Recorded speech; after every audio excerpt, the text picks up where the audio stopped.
let's talk about linearizations and tangent planes. So first, an example from 17a. Use a linearization of f of x equal to the square root of x to approximate the square root of 39. I'll remind you, the idea behind this is, here's the square root function, and we're going to find the equation of the tangent line at a place that's easy to evaluate. What's a number that's close to 39 that's easy to take the square root of? 36. So let's say this is 36 right here. And what we're going to do is we're going to find the tangent line at that point, 36, 6.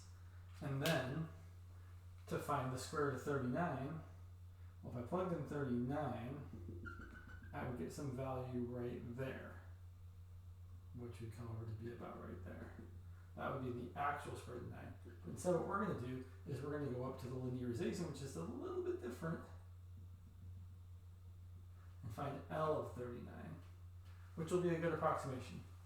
So the way we find the equation of the tangent line, well, you can do all the work and be like y minus y1 equals, right? So we need two things. I know I didn't finish that sentence there. So we need our function. F of x is the square root of x, or x to the 1/2. And we need the derivative. F prime of x is 1/2 x to the negative 1/2.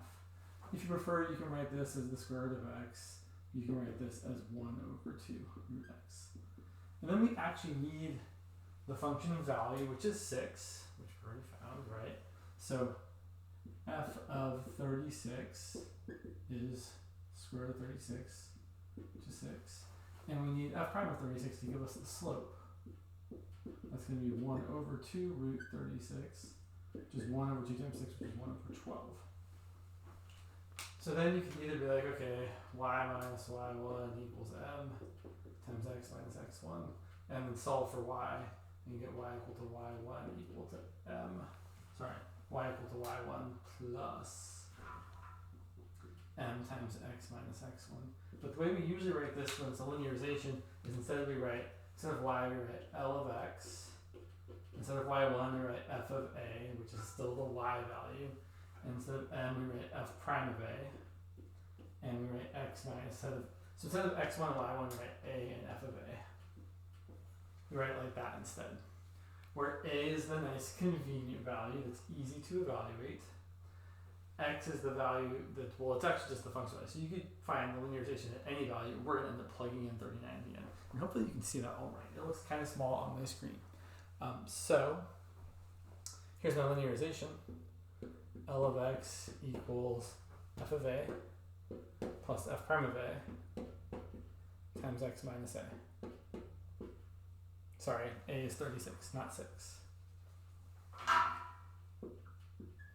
So that's just the equation. I know I used the wrong color or whatever. That's just the equation of this tangent line. And now, if I want to figure out what the square root of 39 is, well, I can approximate the square root of 39 by saying it's the linearization of 39, which is 6 plus 1 over 12 times 39 minus 36. And this simplifies to 6 plus 39 minus 6 is 3, so 3/12. 3/12 is 1/4. So it's 6 plus 1/4.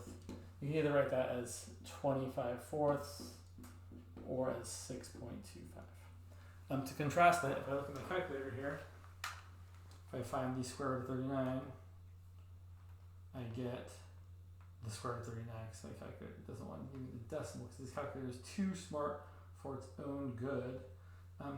That is interesting. I'll get my other calculator. I'll figure out how to do that later. That's so fun. This calculator is impossible to open. It's going to look really fun. Oh my god, for real? Sorry, we'll never know.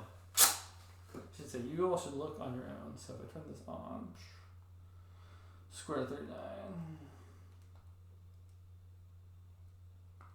is 6.24-ish.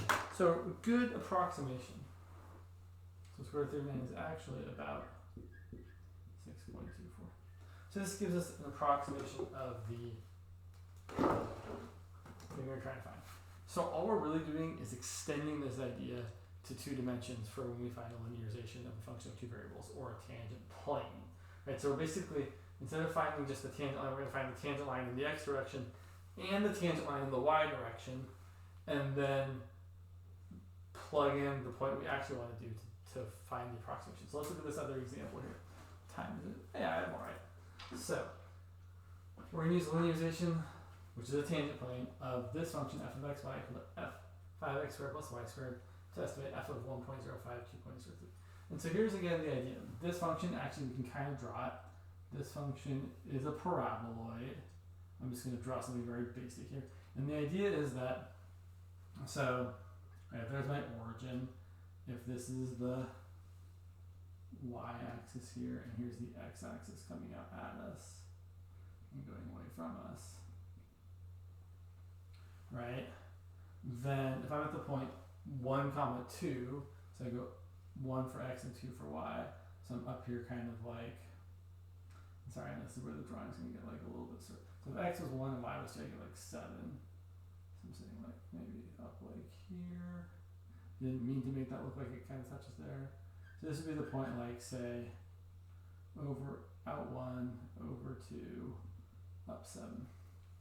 So there's the point 1, 2, 1, 2, 9, sorry. X is 1, y is 2, and you get 9. So that's the point that this point is close to, but we're really at f of 1.05, which is a little bit to the right, and y is 2.0, sorry, a little bit out, right? So we're really kind of up a little bit higher than what we'd actually expect. And so the idea here is we're going to find the tangent plane, which maybe kind of looks like that, at that point, where you've got, basically you've got the line in the x direction and the line in the y direction. Again, hopefully you can see that kind of all right. Here's the short answer. So the linearization, let's make sure I'm writing this the right way. Yeah, I think that's right, yeah. The linearization of x, y is actually very similar to the previous function. I'm going to write this, I'm going to go back. It's f of x naught, y naught plus fx evaluated at x naught, y naught. I'm going to run out of room. I'm going to write this a little bit lower, sorry. Have L of x, y equals, sorry, f of x naught, y naught plus the partial with respect to x evaluated at the point times x minus x naught plus the partial with respect to y evaluated at x naught, y naught times y minus y naught. This is exactly like the previous version, just the two-dimensional version. So my f of x naught, y naught is like my f of a, my fx of x naught, y naught, my derivative evaluated to the point, is like my f prime of a, and then times x minus x naught is like my x minus a. But we then also have to have it in the y direction. So this piece is exactly the same, it's just here it's the derivative in the y direction times y minus y naught. So it's really just an extension of the linearization formula in one dimension or one variable, but now it's in two variables. So it's actually not too terrible to figure out. Let's do it. So let's find our partials. So first of all, a couple things. So our x naught, y naught, if we look at this, this is not x naught, y naught. X naught is 1, y naught is 2, right? They're the easy values that are close to the values there, and it usually should be pretty obvious. So f of 1, 2 is obviously, I said before, it's 5 plus 4, which is 9. We need fx and fy evaluated here as well.